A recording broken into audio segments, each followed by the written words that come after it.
Por que eu preciso orar se no fim Deus vai fazer sempre a vontade dele? Qual é o sentido então da oração? Por que eu preciso disso? Alguma vez você já se questionou a esse respeito?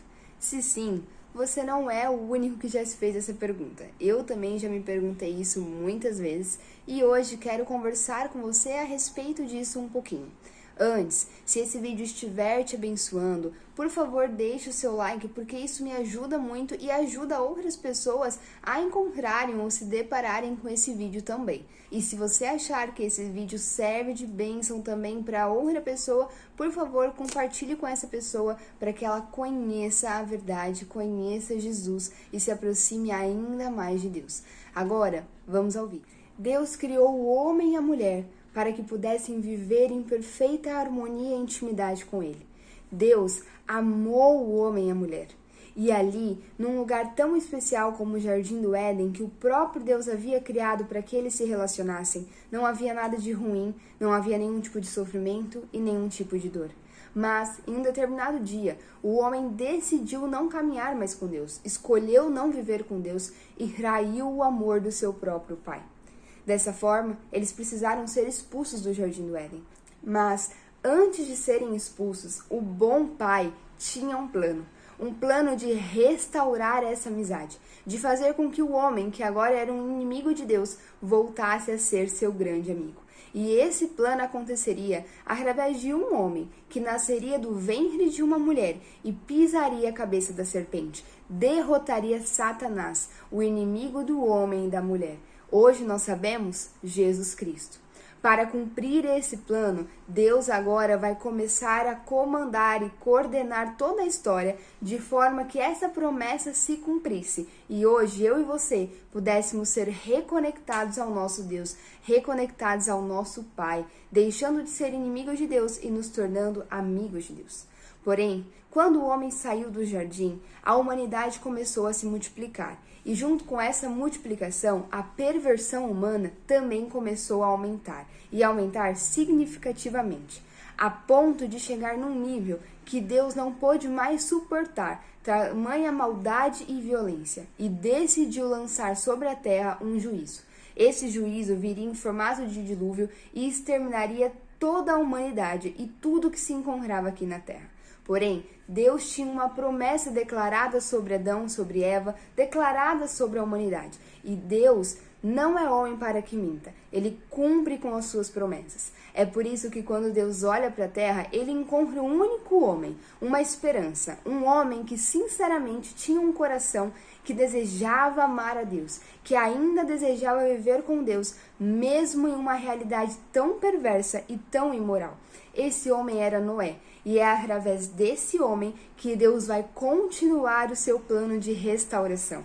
Ainda havia uma esperança, ainda havia um caminho. E esse homem, que seria aquele que daria continuidade à promessa, daria continuidade ao plano de nos restaurar como amigos de Deus, ele vai ser resguardado por uma arca durante todo o dilúvio. Noé, a sua família e os animais que foram separados para a nova terra vão ser abrigados dentro da arca durante todo o dilúvio e mais um bom tempo até que a terra estivesse seca, para que eles pudessem sair e começar uma nova vida numa nova terra. Nós vimos no vídeo anterior que com o fim do dilúvio, Deus agora olha para Noé e começa a tratar de forma pessoal com Noé, restaurando todas as coisas, preparando toda a terra para que Noé e sua família pudessem sair e começar uma nova vida. Vimos que Deus soprou um vento que começou a secar as águas. As águas começaram a baixar pouco a pouco e os topos das montanhas já eram possíveis de ser visualizados. Porém, eu comentei no vídeo anterior que tudo isso estava acontecendo do lado de fora. Noé não tinha muita noção do que estava acontecendo. Ele tinha apenas impressões. Ele com certeza percebeu que o barulho da chuva já não existia mais. Depois deve ter percebido o som do vento e a turbulência que deve ter gerado dentro da arca. Mas Noé não tinha tantos detalhes sobre como estavam as coisas do lado de fora. E agora, Noé vai começar a buscar a entender com um pouco mais de profundidade o que estava acontecendo do lado de fora da arca. Vamos ler comigo Gênesis, Capítulo 8. Nós vamos ler do versículo 6 ao versículo 14. Passados 40 dias, Noé abriu a janela que fizera na arca, esperando que a terra já tivesse aparecido. Noé soltou um corvo, mas este ficou dando voltas. Depois, soltou uma pomba para ver se as águas tinham diminuído na superfície da terra. Mas a pomba não encontrou lugar onde pousar os pés, porque as águas ainda cobriam toda a superfície da terra, e por isso voltou para a arca, a Noé. Ele estendeu a mão para fora, apanhou a pomba e a trouxe de volta para dentro da arca. Noé esperou mais 7 dias e soltou novamente a pomba. Ao entardecer, quando a pomba voltou, trouxe em seu bico uma folha nova de oliveira. Noé então ficou sabendo que as águas tinham diminuído sobre a terra. Esperou ainda outros 7 dias e de novo soltou a pomba, mas dessa vez ela não voltou. No primeiro dia do primeiro mês do ano 601 da vida de Noé, secaram-se as águas na terra. Noé então removeu o teto da arca e viu que a superfície da terra estava seca. No 27º dia do segundo mês, a terra estava completamente seca. Olha que interessante. Vamos analisar o que está acontecendo. Noé está tentando entender o que se passa do lado de fora da arca. E a primeira coisa que nós vamos ver Noé fazendo é abrindo a janela. Isso é interessante porque até então Noé não tinha aberto essa única janela que existia na arca. O que significa que ainda que os topos dos montes já fossem visíveis, como nós vimos no vídeo anterior, Noé não tinha noção disso, ele não tinha dimensão, porque a janela estava fechada. Mas eu fico imaginando que quando Noé abriu essa janela pela primeira vez, ele então se deparou com os topos dos montes já visíveis, e com certeza surgiu uma esperança no coração dele. Poxa, será que a terra já está seca? Já posso ver as montanhas? Como será que está lá embaixo? Porque lembrando, a arca tinha parado no Monte de Ararat, então era um lugar alto. Noé estava com uma visão alta, ele não tinha noção do que estava acontecendo nos vales, por exemplo. Então Noé deve ter se questionado, será que lá embaixo já está tudo seco? Será que já está tudo pronto para sair? Então Noé vai pensar em uma estratégia para conseguir entender, compreender como as coisas estavam lá fora. Ele vai usar para essa estratégia de captar os sinais e compreender como estava a situação fora da arca, 2 animais, 2 aves, um corvo e uma pomba. Noé era um homem que entendia muito bem a respeito dos animais e como eles se comportavam. Então ele vai escolher 2 animais muito propícios. Noé sabia o que estava fazendo. Veja, o primeiro animal que Noé vai soltar, a primeira ave que ele vai soltar é o corvo.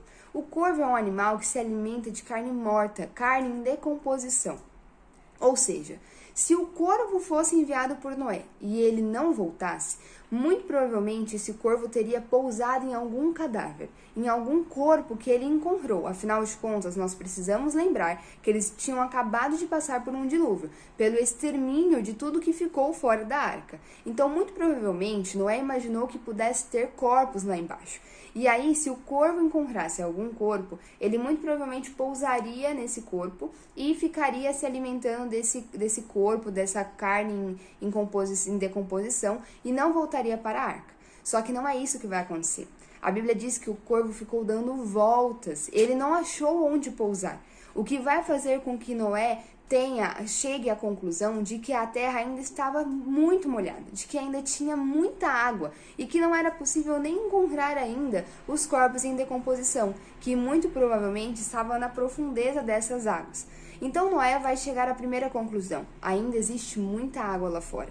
Uma vez que ele sabe que ainda existe muita água, ele então vai começar a buscar entender em qual nível essa água estava. Porque, sabendo em qual nível a água se encontrava, ele teria mais ou menos uma noção de quanto tempo eles ainda passariam dentro da arca. Noé então vai mandar o segundo animal, ele vai mandar a pomba. A pomba não pousaria fora da arca se ela não encontrasse terra seca. Ela jamais pousaria em um corpo em decomposição, por exemplo. E Noé sabia muito bem disso. Então ele envia a pomba. E a primeira tentativa de envio, a pomba simplesmente vai, voa sobre a terra e volta para Noé. Ela não encontra onde pousar. Noé então entende que tinha muita água e que seu nível ainda era elevado. Ele então envia a pomba pela segunda vez passados 7 dias. E na segunda vez a pomba volta com um ramo de oliveira. Esse ramo de oliveira ele é muito interessante, porque esse tipo de planta só dá nas partes baixas, só nasce rente próximo ao solo. Logo, se a pomba foi capaz de voltar com um ramo de oliveira, Noé chega à conclusão de que o nível das águas já tinha diminuído bastante e muito provavelmente estava bem perto do momento de sair da arca. Noé então espera mais 7 dias e envia a pomba pela terceira vez. E nessa terceira vez, a pomba já não retorna. Noé chega à conclusão de que a terra estava seca. Logo depois, nós vamos ver Noé tirando a parte superior da arca. Não é só a janela, mas tirando de fato o topo, o teto da arca, de forma que ele conseguisse ter uma visão mais ampla. Ele conseguia então agora sair e ir até a beirada da arca e conseguir olhar lá embaixo para ver como as coisas estavam. E quando ele consegue ter essa visão mais ampla e ter muito mais entendimento do que estava acontecendo, ele então vai se dar conta de que toda a terra já estava seca e, portanto, pronta para que eles pudessem sair da arca. E aí, sabe o que é muito curioso? Noé não vai sair da arca. Ele vai esperar a ordem de Deus. Ok, e o que nós aprendemos com essa história? O que Noé pode nos ensinar? Olha que interessante. Noé não sabia nada que estava acontecendo do lado de fora da arca. Eu já disse para você que ele apenas estava tendo impressões do que estava acontecendo. Noé, então, vai começar a tentar entender. Ele vai buscar por sinais. Ele vai buscar ter entendimento claro do que estava acontecendo do lado de fora da arca, para ter uma noção de quando ele e a família poderiam sair. Mas aí talvez você pense assim, Gi, mas quando ele finalmente soube que de fato a terra estava seca, ele não saiu, ele ficou esperando a ordem de Deus. Então por quê? Por que ele ficou tentando buscar tantos sinais, se no fim ele ia esperar Deus dar a ordem mesmo? É porque saber disso mudaria a forma como Noé viveria dentro da arca. E isso faz toda a diferença. Primeiro, Noé tendo dimensão de quanto tempo mais ou menos ele ainda ficaria dentro da arca, seria importante para ele administrar os recursos que estavam lá dentro. Administrar o alimento, administrar a limpeza, administrar as coisas lá dentro. E segundo, isso alimentava a esperança de Noé de que de fato em algum momento eles sairiam da arca. Noé é um homem cheio de fé, ele caminha por fé. O que significa isso? Ele crê naquilo que Deus disse que vai acontecer, mesmo não tendo acontecido ainda. Ele sabe que é um fato porque Deus disse ainda que não tenha acontecido. Mas Noé precisa ter essa fé alimentada. Ele precisa acompanhar, ele precisa estar envolvido naquilo que Deus está fazendo. Não é diferente com a gente. Nós sabemos que a vontade de Deus vai ser feita, porque Deus é soberano, mas Deus também é relacional e Ele quer nos envolver na sua vontade. É por isso que nós oramos. Você sabia que muitas das coisas que são vontade e plano de Deus, Ele vai realizar através das nossas orações? Por exemplo, Deus deseja curar alguém. Ele começa então a colocar no seu coração um desejo profundo de orar pela cura daquela pessoa. Você começa a orar e Deus cura aquela pessoa. Deus usa a nossa oração para realizar o seu plano. Deus nos envolve porque Ele é um grande e um bom Pai. E tudo que Ele deseja é restaurar o nosso relacionamento. Então não faria sentido algum se Deus fizesse isso de forma totalmente distante da gente, sem nos envolver em nada do processo. Mas Ele nos envolve. E isso é muito interessante. E é por isso que é muito importante que a gente ore, porque Deus vai nos envolver através da oração no seu grande plano. E orando, algumas coisas vão ser desenvolvidas dentro da gente, fazendo com que a gente viva essa fase aqui na Terra, aguardando pela vida eterna de forma diferente e aumentando no nosso coração a esperança de que um dia sairemos da arca, um dia habitaremos na eternidade com o nosso Pai. Então, à medida que nós oramos, nós vamos nos envolvendo no plano de Deus, vamos nos tornando mais íntimos de Deus, de forma que nós vamos desejando cada vez mais que de fato a vontade dele seja feita e não a nossa. A gente começa começa a sonhar com o plano dele e não com as nossas próprias vontades. A gente começa a amar o que Deus ama e odiar o que Deus odeia porque estamos caminhando com ele e nos tornamos parecidos com aqueles com quem caminhamos. Além disso, a nossa esperança de um dia poder estar com Ele para sempre por completo vai aumentando, porque à medida que oramos e falamos com Deus, nós experimentamos uma porçãozinha da Sua presença, e ela é tão maravilhosa que ela aumenta o nosso amor e faz com que a gente deseje ter mais disso e para sempre. Então a oração, ela é fundamental. Veja só, Noé usou as suas ferramentas. Ele usou 2 tipos de ave, um corvo e uma pomba. Nós também temos ferramentas importantes para nos comunicarmos com Deus, para tentarmos ter mais entendimento do que está acontecendo, para nos envolvermos no seu grande plano. E essas 2 ferramentas essenciais são a oração e a Bíblia, o conhecimento das Escrituras. Talvez você pense, Gi, mas o que o conhecimento das Escrituras tem a ver com a oração? E eu digo que tudo, um está completamente envolvido com o outro, porque à medida que eu leio a Bíblia, eu conheço quem é Deus, eu conheço como Ele se comporta, quais são os seus atributos e principalmente qual é a sua vontade. E à medida que eu oro, eu vou entrando nessa vontade e um alimenta o outro. A Bíblia vai me dar pontos para orar, questões pelas quais eu devo me debruçar, e isso vai fazer com que eu cresça, amadureça na minha fé, chegando em um nível muito mais profundo com o Senhor. Por exemplo, eu sempre gosto de dizer algo que eu sempre ouvi a minha vida toda, que a Bíblia é um tipo de espelho. Quando você lê a Bíblia, você se enxerga nela, mas não o que há de bom. Geralmente você enxerga o quão feio e ruim você é, quantas coisas precisam ser transformadas. E aí, às vezes, a gente pode olhar para a Bíblia e pensar assim: é impossível chegar nisso, é impossível viver dessa forma, é impossível viver como Deus quer que eu viva, eu não consigo. E aí as pessoas começam a entrar num certo desespero e ter até um certo receio da Bíblia, ou considerar isso um mundo muito ideal, que não existe, que está ali só para realmente enfeitar a minha estante, me trazer uma certa paz, que pelo menos o livro sagrado está ali. Mas não é assim que nós devemos encarar a Bíblia, muito pelo contrário. É justamente no momento em que nos depararmos com algo que nos confronta, algo que não conseguimos viver, e isso deve virar matéria de oração. Então, por exemplo, eu me deparei com algo que é difícil para mim. Vamos falar a respeito do que estamos lendo. Noé é um homem de muita fé. Será que nós temos a mesma fé que Noé? Então isso me confronta. Pai, eu não consigo ser tão obediente quanto Noé. Eu não tenho a fé de Noé, então por favor gere isso em meu coração. E eu começo a clamar para que Deus gere em meu coração a fé de Noé. Entende? A Bíblia alimenta a oração e a oração alimenta a compreensão do que você está lendo na Bíblia. Por isso é um combo maravilhoso e você precisa usar os 2 para realmente se envolver no plano de Deus, se tornar mais íntimo do Senhor, começar a sonhar com o que Ele sonha, começar a ter um coração mais esperançoso pelo seu retorno. Isso é maravilhoso. Olha que interessante. A Bíblia vai dizer que Noé abriu a janela, certo? E quando ele abriu a janela, ele então pôde ver os topos das montanhas. Eu não sei se você já ouviu dizer que os olhos são a janela da alma. Por que isso é dito? Isso quer dizer de forma metafórica que é através que os estímulos externos alimentam o nosso interior. E isso é verdade. Quanto mais você assiste um determinado tipo de filme, parece que mais propenso àquele conteúdo, com aqueles pensamentos, com aquela visão, você começa a se tornar. Então, de fato, aquilo que está no exterior tem uma influência muito grande sobre aquilo que está no nosso interior. Agora, falando sobre vida espiritual, a partir do momento que você entendeu Jesus como seu único e suficiente Salvador, a partir do momento em que o Espírito Santo passou a habitar dentro de você, te convencendo de que Jesus é Deus e é o teu Salvador, agora o teu espírito já não é mais morto, ele é vivo e, portanto, ele precisa ser alimentado.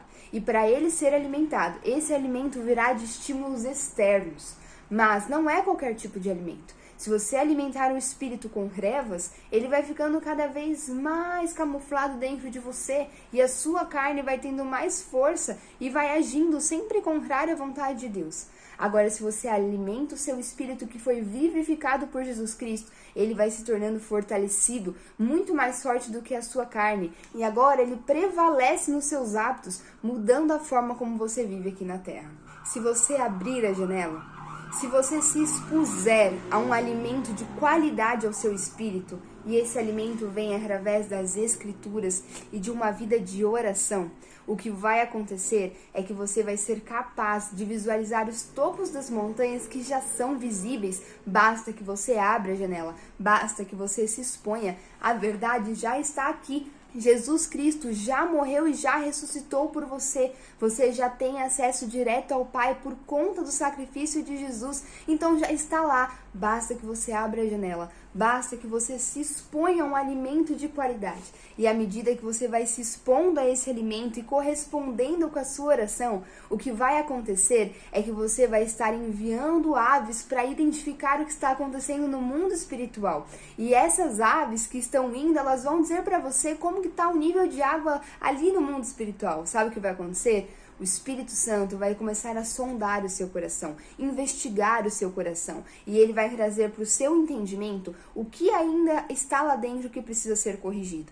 Sabe, muitas vezes, quando nós já temos muito tempo de religião, vamos colocar assim, muito tempo de cristianismo, nós tendemos a nos tornarmos religiosos, no sentido ruim da palavra, no sentido de cumprir todos os hábitos e ritos da religião que nós declaramos, né, que nós professamos, mas o nosso coração está frio, o nosso coração está morto, nós já não amamos a Jesus, aquilo já não queima e nós não nos importamos com o que Deus pensa. É realmente uma vida muito estética e muito superficial, porque a gente realmente acha que já está tudo resolvido, porque você já está tão dentro do padrão religioso que você acha que não tem mais nada para resolver.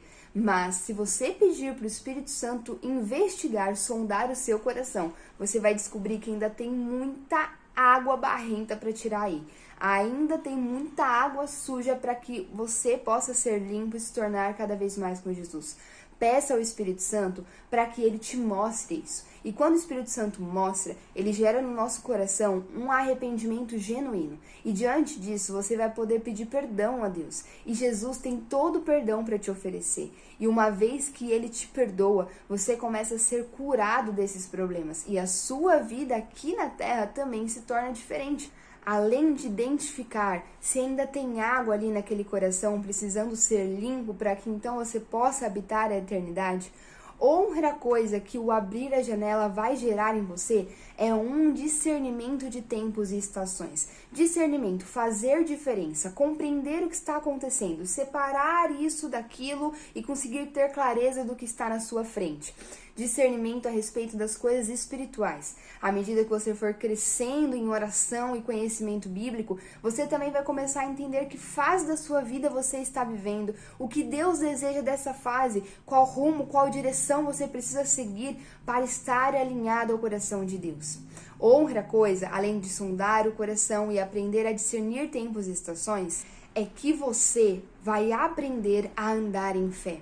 Por quê? Porque você vai começar a crer em coisas que ainda não aconteceram no mundo físico, mas que já aconteceram no mundo espiritual. Ainda não é visível dentro da arca, mas já aconteceu do lado de fora. E é por isso que você tem plena confiança de dar um passo, porque você tem fé que aquilo que você está vendo já aconteceu porque Deus te revelou. Além de ter o coração sondado, de crescer em discernimento, de andar em fé, você também vai começar a ter mais intimidade com o tom da voz de Deus. E isso é muito interessante. Sabe, quando alguém nos liga e nós somos íntimos dessa pessoa, rapidamente a gente já identifica quem está ligando só pelo tom da voz. Assim também é com Deus. Conforme nós nos aproximamos e aprofundamos o nosso relacionamento em oração e conhecimento das Escrituras, o tom da voz de Deus vai ficar cada vez mais nítido, de forma que saberemos quando é Ele e quando não é. De forma que saberemos quando a terra já está seca, mas a ordem ainda não foi dada para sair. Porque à medida que você se torna íntimo de Deus, você deseja cada vez mais obedecer à vontade de Deus. Então não importa que você já tenha identificado que está tudo pronto, você vai aguardar a ordem, você vai esperar o comando de Deus e o seu coração estará cada vez mais alinhado ao dele. Jesus, nos ensine a orar, Pai. Nos ensine a buscar pelos seus sinais. Nos ensine a identificar o tom da sua voz. Espírito Santo, sonda o nosso coração, investiga tudo o que está aqui guardado, que nem eu sei que ainda guardo isso. Traga isso à tona, Senhor. Lança luz sobre as minhas trevas para que eu possa me arrepender. Gere em meu coração arrependimento genuíno para que eu possa receber o seu perdão e ser curada. Pai, me ajude a viver de forma diferente enquanto estou aqui na terra. Me ajude a viver de forma alinhada ao seu coração. Me envolve no seu plano, aumenta o meu amor por ti, Senhor, de forma que eu possa viver pela sua vontade, e aumenta no meu coração a esperança de que um dia nós estaremos finalmente juntos por completo e para toda a eternidade. Eu peço isso por mim e peço isso por aqueles que estão assistindo. Que a mensagem fique clara em suas mentes e em seus corações. E que eles desejem isso também, Senhor. Andarem em obediência, te amarem cada vez mais. É algo que o homem algum pode produzir por si só. Somente o teu Espírito Santo. Então sopra o teu Espírito Santo sobre cada um que está tendo acesso a esse vídeo e amadurece o espírito deles, Pai. Amadurece a fé do seu povo. Precisamos amadurecer para que nós possamos finalmente casar com o nosso noivo e viver toda uma eternidade juntos. Em nome de Jesus. Amém.